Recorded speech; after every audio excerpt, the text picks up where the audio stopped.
Hello again, and welcome to another episode of Cybersecurity with the College of Law. Today we're talking about protecting data for remote users, which is certainly something that's pretty apt in the current COVID environment. And if the Gartner stats are true, something that will certainly be even more relevant moving forward after this. So if you haven't been with us in the previous ones, in March we talked about security assessments and technology policy, basically giving businesses a great platform to start from so that they have the benchmarking done so they know where they're coming from, where they're going to, and the necessary policy to drive those changes. In April, we talked about passwords and multi-factor authentication and making sure that you have both of those up to snuff, especially in the environment where a lot of things are online and people are getting hacked. Today, we move into protecting data for remote users, and we will look at a number of areas in there that are relevant and certainly something that most users out there, especially those on Office 365 or with people working from home, will get some value out of. We've also got a number of other future cybersecurity tips sessions coming up. So if you missed this one or looking for another relevant one, feel free to tune in. The College of Law will be posting these up on LinkedIn so you can see what's going on and when things are coming up. So without further ado, let's kick on. So what is a remote user? Seems like a pretty easy question, but I figured I'd start here. Basically, it's someone who works outside of the traditional office environment. As it says, it could be a copy shop, but probably not at this point in time, but definitely from home or local co-working space, pretty much anywhere that's not in your office. And generally, they're connecting into office resources, whether they be in the actual office on a server that's hosted on premises or through cloud-based resources, especially if you're using some of the latest legal cloud products. Why are we here? Well, the current COVID-19 pandemic has certainly pushed a lot of people out of the office environment to work from home. A number of my clients have definitely migrated that way, and I've certainly found that some of them have moved out of their office environment and have moved into more of a work from home / looking to do some sort of hot desk share in the future.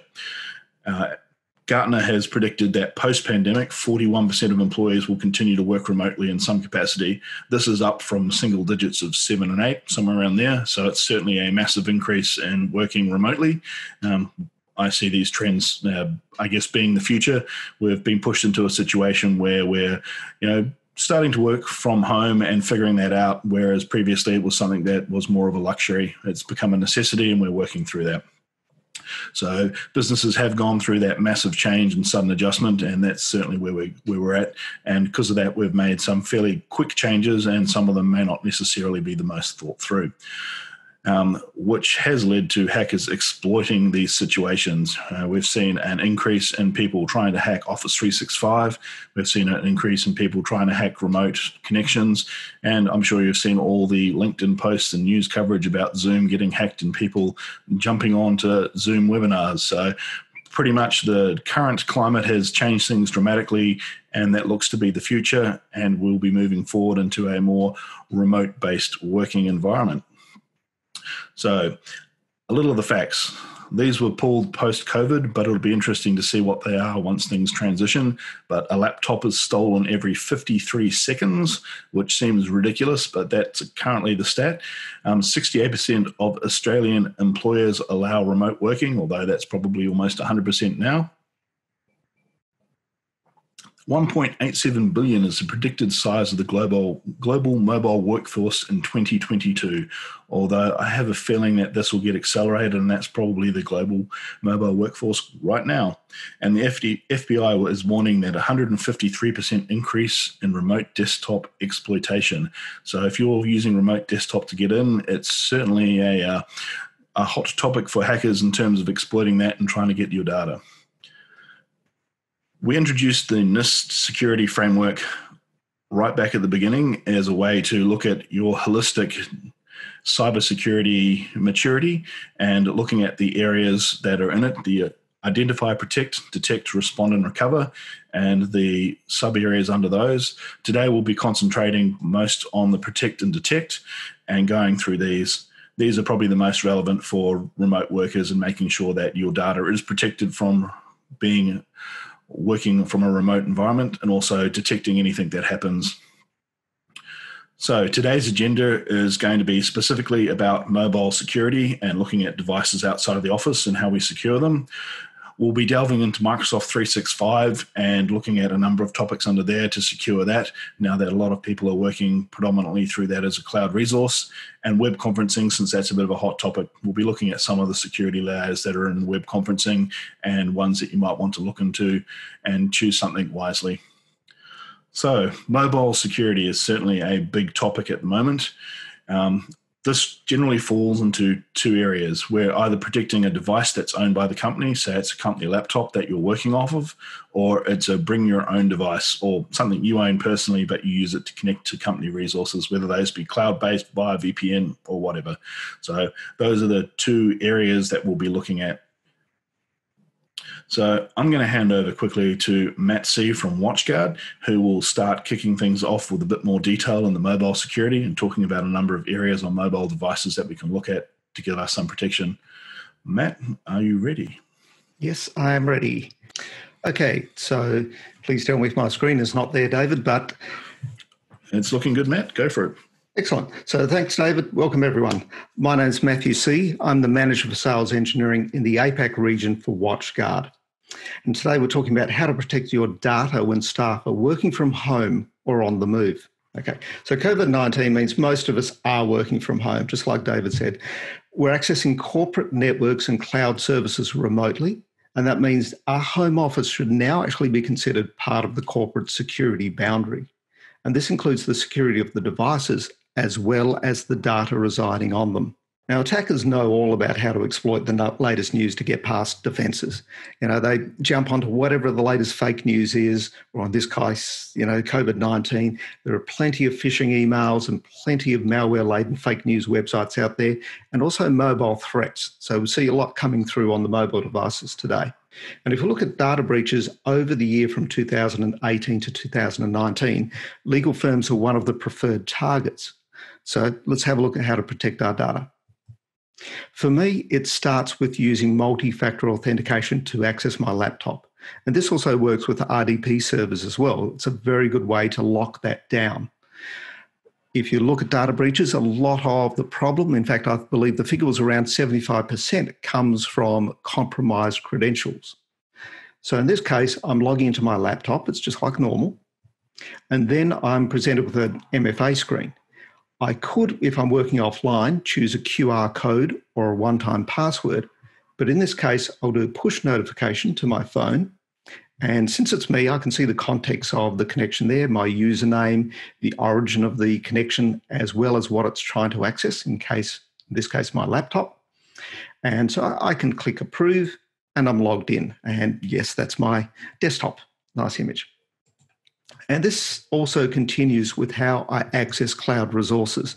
So in my case, I open a browser and I log into what's called an identity portal, which is part of the MFA solution. I log in just like normal using my network password, and then I send a push to my phone. Again, I can see the context of this authentication attempt, and I can allow that. And now I get a screen where I've got all of the cloud resources that I might be using on a day-to-day basis. Getting into any of those is easy. It's just single sign-on. So I just click on the icon. In this case, I'll do Office 365, and I get logged straight in. So that makes life quite easy. MFA does not have to get in the way. I hated using random passwords and things like that in the past. I love the new push technology where you can see the context of what's happening. And if it's me behind it, I know to approve it. If it's not me, I know to deny it. Very simple and easy to use. The next step, certainly on our corporate laptops, is to make sure that the data is protected. So we do use drive encryption, and you could use the default Windows BitLocker. If you do, make sure you back up your recovery keys, because I've seen people get caught out by that in the past. And of course, when you need that recovery key, the fun part is, where did I save it? But the best way to do this is to actually use a central tool, I guess, or software to actually manage all the encryption on all of the devices in your network.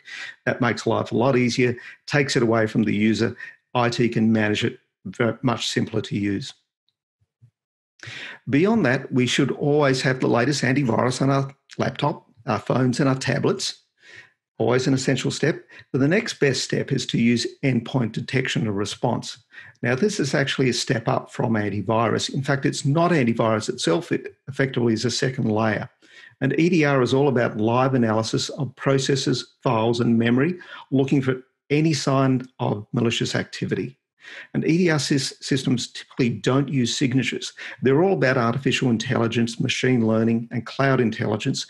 And they use all that data to identify things that are potentially malicious.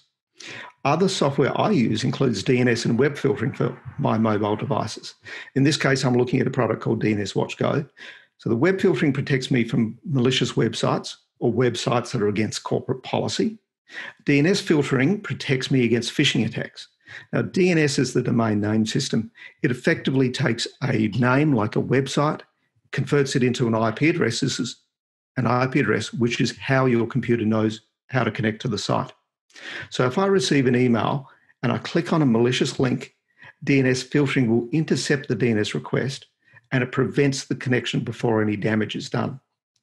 Now, a nice feature of this particular product is an integrated phishing training quiz triggered whenever someone clicks on one of those phishing links.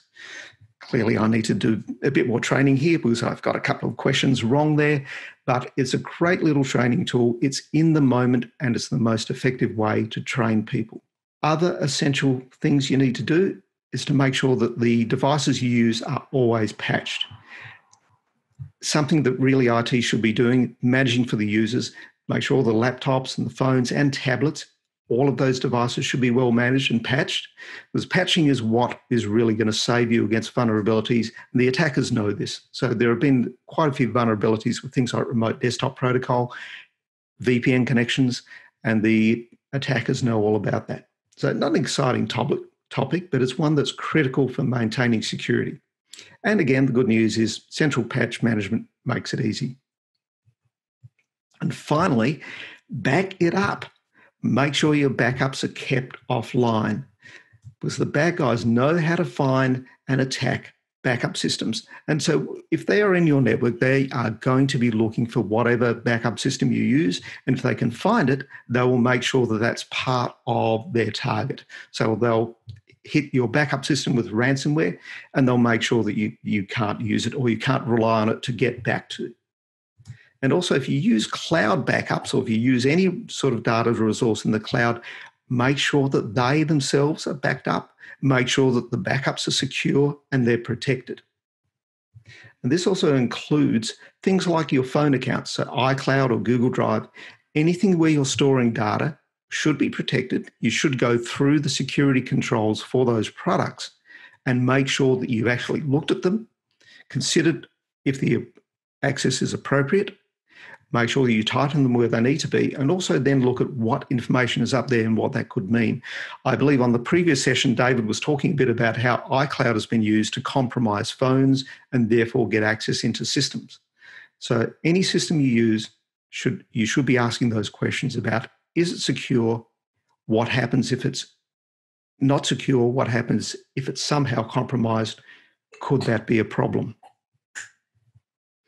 And in closing, during this COVID-19 crisis, WatchGuard is offering free access to our multi-factor authentication and DNS WatchGo solutions for 120 days and for up to 250 users. If you're interested after the session, please let David Williams know. Thank you. Okay, David, I'll throw that back to you now.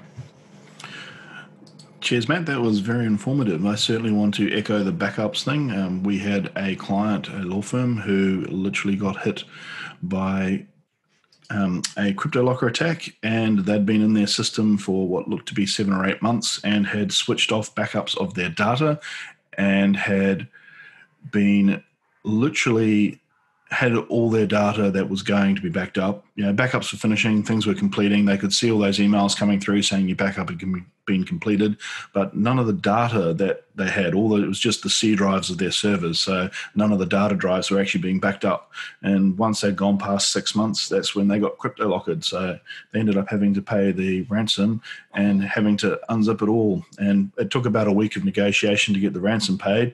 And then it took about another week to actually de-encrypt that data. So they didn't have their files for 2 weeks, which, as you can imagine, was pretty crippling. So it was, not a particularly fun scenario for a law firm to be in, but they did get their data back in the end, which is the important thing. So carrying on. Microsoft 365. I guess almost all the businesses I work with these days are leveraging Microsoft 365 for storing their emails, their SharePoint, Teams, pretty much everything they can think of. And Microsoft 365 is a great product, don't get me wrong there, but like anything, they give you the car and they give you the seatbelts in the car, but they don't actually get you to put them on. It's up to you to go and actually put that seatbelt on every time you use it. So the security stuff is there, but there are a lot of things that need to be switched on.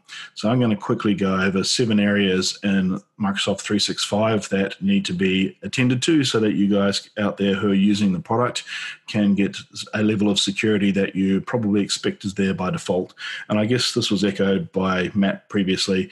Whether you're using a cloud resource or a server on premises or whatever, the rules don't really change. Your risk management is still accountable for you. Either you're in the business, you own the business, you run the business. When it comes down to it, if you lose your client's data or you have a breach, it all comes back on you, no matter where that data was stored. Yes, you may have outsourced that to a third-party provider, but it's up to you to make sure you are checking off those things, that they are secure, they are backing up your data, and you can survive. It's great to have these products out there, but don't think that they're the end in terms of looking after it. You still just have to run through that checklist and make sure that you are being protected too. So there are 7 areas there. Implement strong multi-factor authentication, which by default is not switched on in Office 365. We've been running our clients through that since late last year just to make sure all of our clients are set up. Before that, it was admin accounts only. Now we're pushing for every single account. We've had a number of clients, potential clients who've come to us who have been in the situation of having breaches, and it's come down to a lost credential. So they've used the same username and password elsewhere. The Facebooks or the Canvas or whoever of the world who have been hacked and lost all their user details have inevitably had the same username and password they've used for Office 365, and they've logged into that and they've wreaked havoc. And of course, those breaches are significant, and in the law fraternity, that sort of has an impact not just on your business, but the businesses of your clients, especially if you have information on cases that are still active. The next one is audit logs and alerts. Would you believe that these aren't switched on by default? There is no audit log, so we can't even see what's going on, and alert policies just aren't turned on. Email authentication is the third one, and there are 3 things we suggest looking at there. Now, Exchange Online Protection Baseline, there's actually a part in there that will tell you where you are in terms of your security, and it's worth having a look at. As simple as it sounds, number 5 is disable client auto forwarding. We don't want emails being automatically forwarded outside the organization without knowing about it, and that certainly should be something that's looked into. Now, 6 is admin consent requests for apps. We don't think that users should be doing things on their own, and there should be at least some control there. And lastly is using OneDrive backup for folders, especially on all those remote computers. As Matt said, it is a fantastic idea to be enabling BitLocker on your computer. The downside of that is if you're not backing up that data from that computer and something happens to it, you can't actually recover anything from it without a recovery code. So if you don't have the recovery code and you don't have a backup of the data, you are out of luck. And that's happened a number of times with clients who have done that. So it's important to make sure those recovery codes are listed somewhere. You use a central product to control it, or you back up that data one way. And OneDrive has some really simple ways to get that. So let's move on through this. So first thing is multi-factor authentication. We recommend that across the entire tenant this is switched on.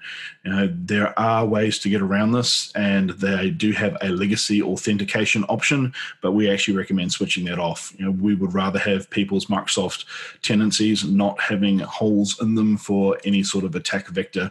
And in fact, we recommend for clients to use SMTP2Go as a service that we resell to them, which basically allows them to route email for things like multi-function printers or any other applications through a third party that literally just controls those, that limits the access to the Microsoft tenancy. And in fact, we force users to switch off third-party mail apps such as Samsung and iPhone and make them use the Outlook mail app on those devices specifically to make sure that we have end-to-end encryption and there is no way for anyone to get in.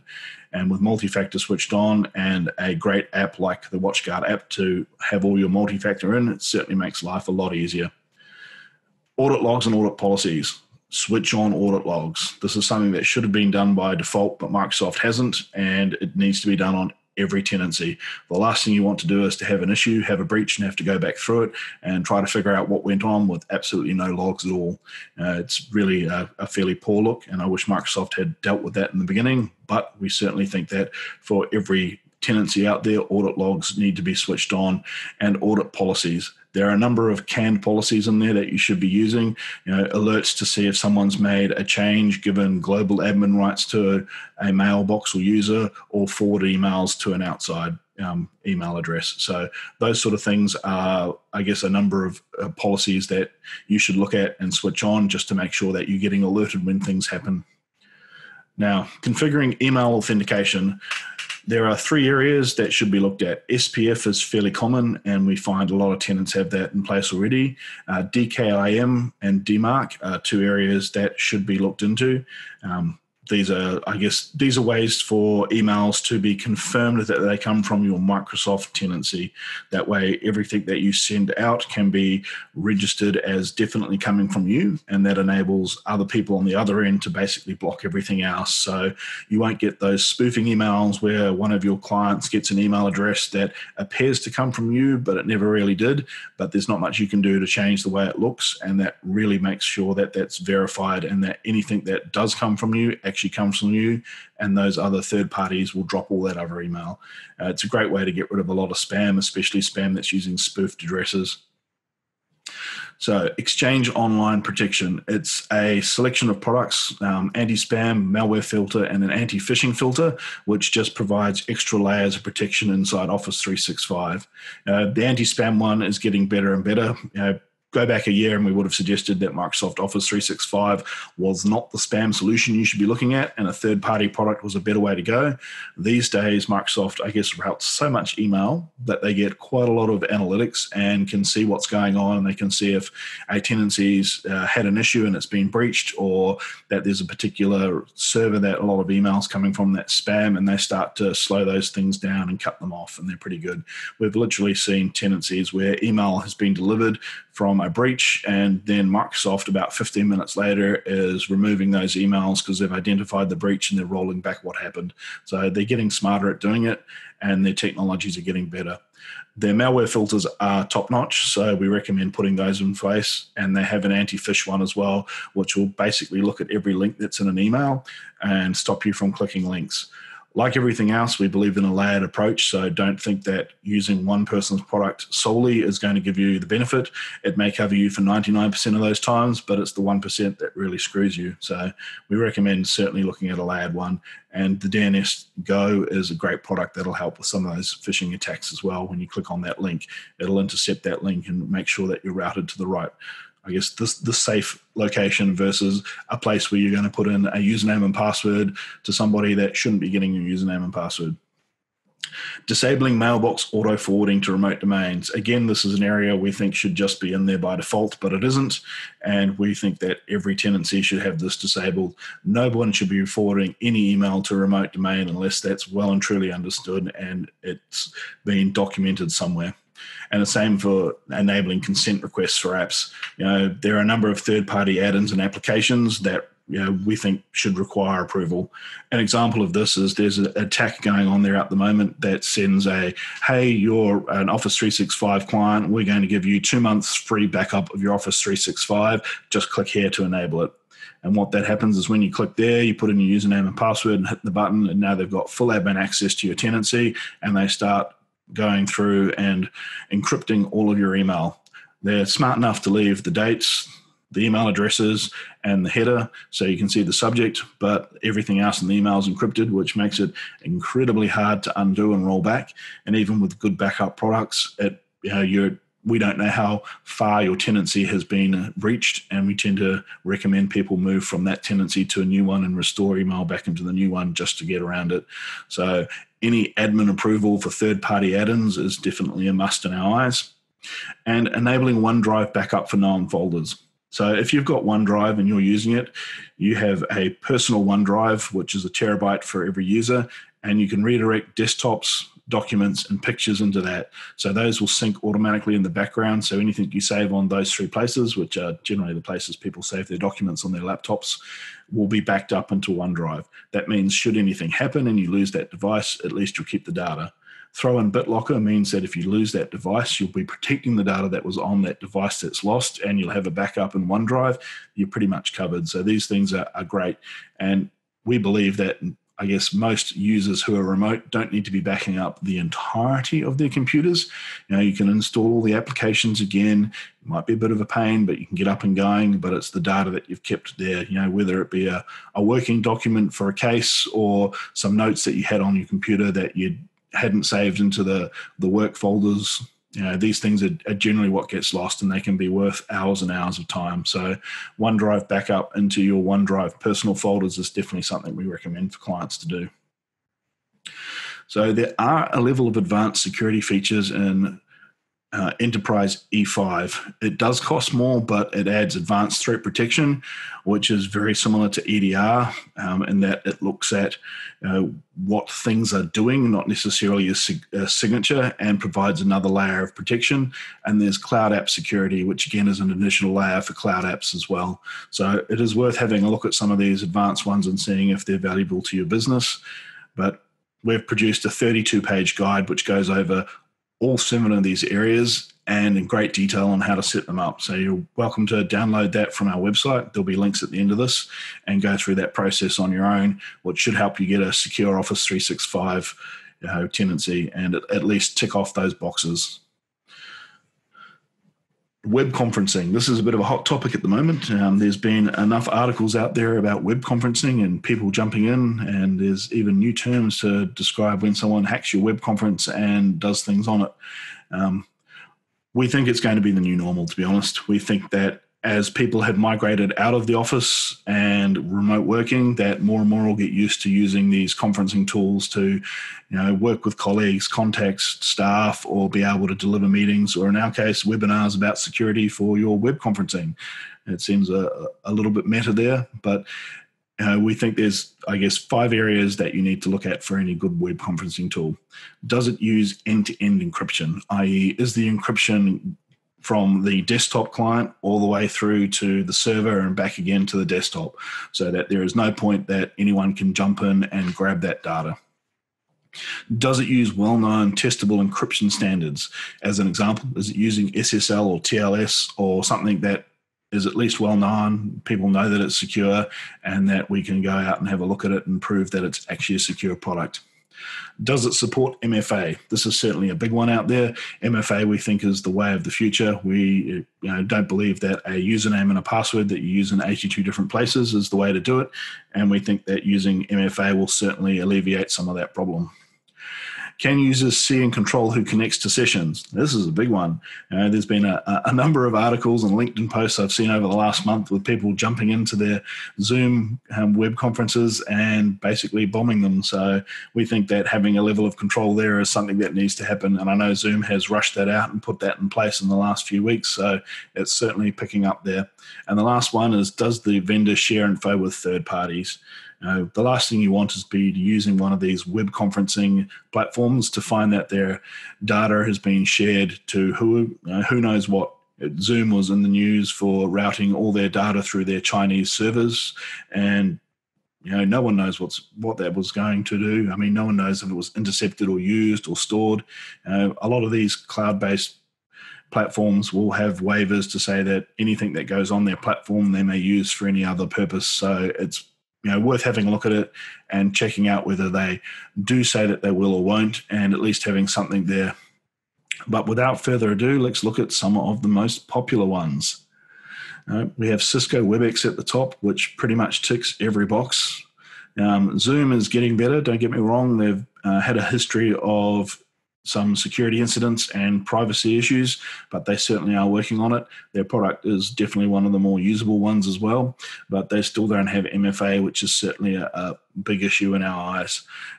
Google or G Suite's based web conferencing is a good product as well. If you're in the Google side, we definitely think that you're getting value out of that, but keep in mind there is no end-to-end encryption, so using it to share business data that may be valuable might not be the smartest thing. GoToMeeting is another popular one out there, but again, no MFA for that. We're hoping that these products concentrate on that and accelerate it now that we're moving to a more remote mobile workforce. Microsoft Teams, again, a big glaring no end-to-end encryption. We think that's something that Microsoft needs to fix, but being that said, Microsoft is having some performance issues with Teams over the last month. I don't think they've quite got the resources deployed that enable nice, smooth meetings. 3CX is one that we use. It's a phone system that also has a web meeting add-on, and we think that's a great product. It does tick every box, but we find that it may not be the most usable for a lot of people, and Cisco WebEx may be better. And lastly is Slack, which we see a lot of use of. And the big, glaring, obvious thing there is third-party sharing. I don't know about you, but when I'm using one of these products, I do not want my data shared to anyone, and it's certainly something that I think is worth having a look at.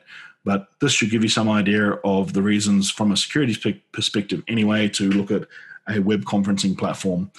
But if you're using Zoom and it's being used for publicly accessible information anyway, and you're not worried about your data going anywhere, maybe the platform is right for you. They've certainly fixed some of their glaring security issues, although a little bit slowly, and they are getting there. But Cisco WebEx is one of the oldest platforms out there. We don't sell it directly, but we certainly point people towards the website. They've recently adjusted their free tier to up to 100 participants and no limit on the meeting length, which is fantastic. So for those who are looking for a platform to use that may be worried about security, Cisco WebEx is worth looking at, and it's just as user-friendly as Zoom. So there's certainly some good alternatives out there that are worth looking at. I'm not sure if Matt has any input on this, but I'd be keen to hear his point of view. Yeah, not so much on the WebEx tools and those sort of things there, but I loved one of the things you said before about data and backups. I used to work in a global company where I actually took part in a data deduplication exercise. So we put in SANs and arrays and things like that. And it's astonishing how many copies of the same data was shared everywhere around that enterprise. Huge amounts of duplicate data. One thing I do on my laptop is I create a data folder, and that's where anything critical goes into, because I know that's one location I need to always back up. So whether or not it's a instant backup onto a secondary drive that I have attached to my laptop, you have to make sure there's also an offline backup of that data folder. And as you said, there's no point backing up all the applications and other fluff, I guess. Those things can be easily restored. So part of the whole process about managing data is actually identify critical data, the stuff that actually does need to be backed up and protected versus all the other background stuff. And I, having gone through a data deduplication exercise, I love that whole process. It's probably a bit hard for smaller companies to manage that, but you would be astonished at how many times the same piece of data is getting backed up because everyone has the same data on their laptops. Yeah, I totally agree on that too. We'll go into more detail about the 3-2-1 rule when it comes to backups, but in this day and age, you need to be backing up data. It needs to be in 3 locations. It needs to have at least one of those offsite and offline. We don't believe in utilizing a cloud backup product that doesn't at some point put that data offline, because it doesn't take much. I mean, people who think Dropbox or OneDrive is a great backup product, it's not. As soon as you get an infection on one of those clients, these products will do their damnedest to replicate that as quickly as possible across every single store, and you'll end up compromising your entire data. And yeah, some of them do have copies in the background of backups, but the time it takes to restore that across every client can be massive. So it's worth having a look at that, and we'll go into a lot more detail when we get to the backup one. But everything comes back to, you can put all these protections in place, but if you don't back up your data, once you get to that last thing, you're kind of in a really bad position. Mm-hmm. And in fact, we'll scroll back a bit to this one here. Definitely in order of is identify, protect, detect, respond, and recover. If we fail on the first 4 of those and end up in recover, we're going to have to actually spend our time going through our backups, hoping we've got it. And the stats are pretty miserable for businesses there. Dell's latest survey suggests that 9 out of 10 businesses don't think they can recover all of their data. So that's massive. Something worth having a look at, whether you think you can recover it all. I think it was 2 out of 10 think they can recover most, but 1 out of 10 can think they can cover almost all of it. So it's pretty scary stats, to be honest. But you can protect things. You can look at the data you've got and figure out what that information is and how you protect it, which we certainly think is the first step in all of this. But when it comes down to it, if you don't have those backups in place, when eventually you need them, it's going to be a problem. And it's like an insurance policy. You really want it, don't you? You do. And it reminds me, actually test your backups. That's a common failing. People, companies get into a position where they need the backup, they need to recover, and they simply have not tested them. They may have realized that they're not backing up the right data, or simply the backups have not been working. 100%. One of my most disheartening restore stories was a client, a family-owned business in the retail sector, and we went in there after they got crypto-locked to find that they had a firewall, they had antivirus, they were doing backups. They thought they were covered, but their backups wouldn't restore, and we had to pull them from a number of tapes, and we got about 80% of their data back, and it took us a week to do that. And during that time, they had no idea whether they were going to be trading or having a business at the end of the week or not. And it really hit home for me, seeing a family business that was literally on I wouldn't have known where, like beginning of the week, it was like, this is great, you've got backups, let's do it. 2 days in, it's like, well, nothing's restoring. We're literally pulling out bits here and there and trying to get you up and running. And they didn't have access to any of their order books. They couldn't invoice customers. People were turning up to pick up goods, and they weren't able to tell them whether they were there or not. They had absolutely no information at all, and it really was quite sad. But they ended up getting through it, and since that date, the owner has been very conscious of backups, and they use 2 different products to make sure that they're covered from 2 different angles.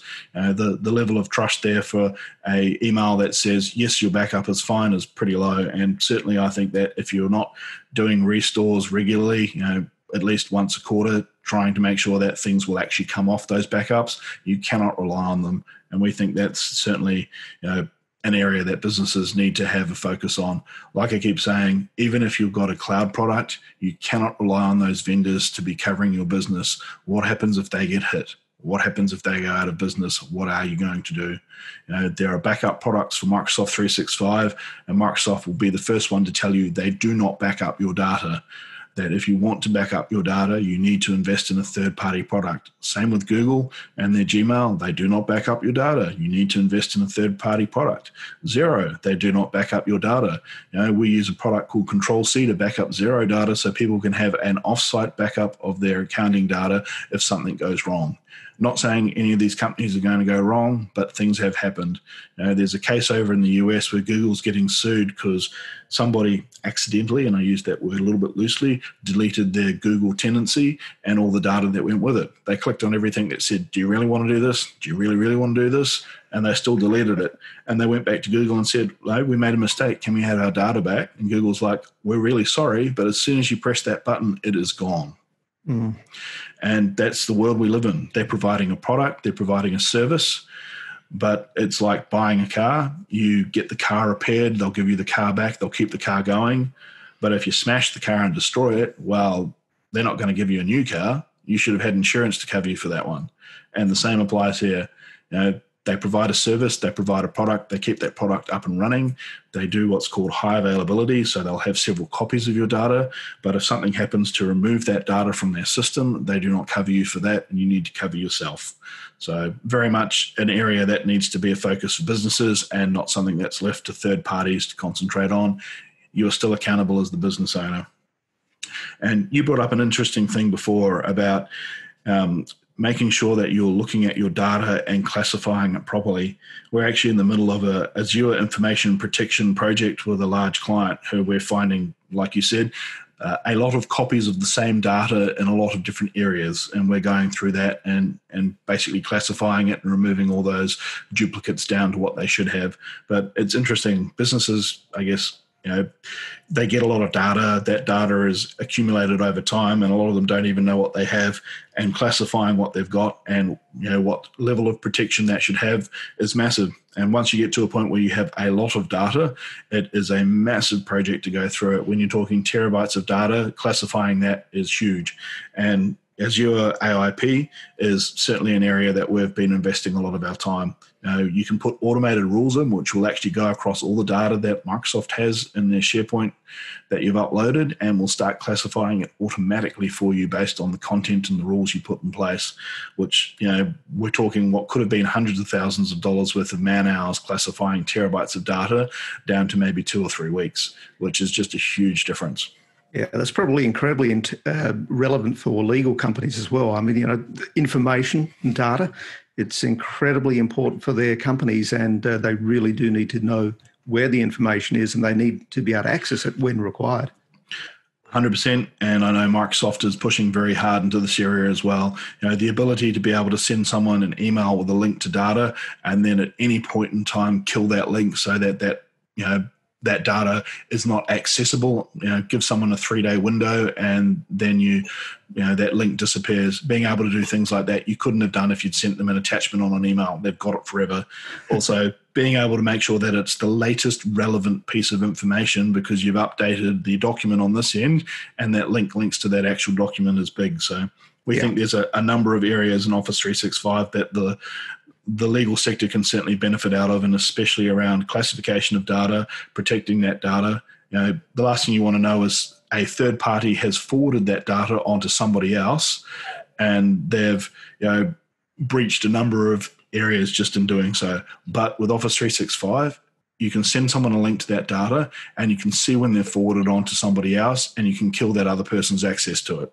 So there is a number of protections out there that we think are amazing, and Office 365 is certainly picking up on this. There's been I'm not sure if anyone knows, I'm calling things Office 365, and everything through this presentation has said Microsoft 365. The reason for that is I'm the slowest person on the planet, and Microsoft has renamed all its naming conventions. So I'm still in catch-up. But they've renamed Office 365 to Microsoft 365. The reason for this is their products now cover a fairly large range of areas, not just Office. And we're talking things like Intune, which is for controlling access on desktops, things like password policies without having a server. So all of this is done through the cloud, and they're starting to really move into that. So there has been a fairly massive change in naming. So all their products have been renamed this month, and we're slowly moving over there, but there's certainly a lot more investment in Microsoft's products and enabling businesses to secure those. So we're welcome to talk to businesses on how to do that. We've got that guide up there on looking at Microsoft 365, so you can do a lot of that yourself. Worst case, have a read through it and see how much there is and give us a yell. Otherwise, give it a go, see where you go. But that's just one area of your business.